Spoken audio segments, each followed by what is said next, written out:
ಯಾರಾದ್ರೂ ನನ್ನ ಕಾಪಾಡಿ, ಈ ಪ್ಲಾಸ್ಟಿಕ್ ನಿಂದ ಕಾಪಾಡಿ. ಈ ಪ್ಲಾಸ್ಟಿಕ್ ನಿಂದ ನಾನು ಶುದ್ಧವಾಗಿ ಅರಿಯೋಕ್ಕೂ ಆಗ್ತಿಲ್ಲ. ಈ ಪ್ಲಾಸ್ಟಿಕ್ ನಿಂದ ಜನರೆಲ್ಲ ಸತ್ತೋಗ್ತಿದ್ದಾರೆ. ಈ ಪ್ಲಾಸ್ಟಿಕ್ ನಿಂದ ಕಾಪಾಡಿ.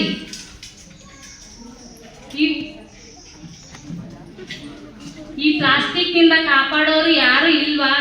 ಈ ಪ್ಲಾಸ್ಟಿಕ್ ನಿಂದ ಕಾಪಾಡೋಕೆ ನನ್ನ ಮಕ್ಕಳಿಂದಾನೇ ಸಾಧ್ಯ.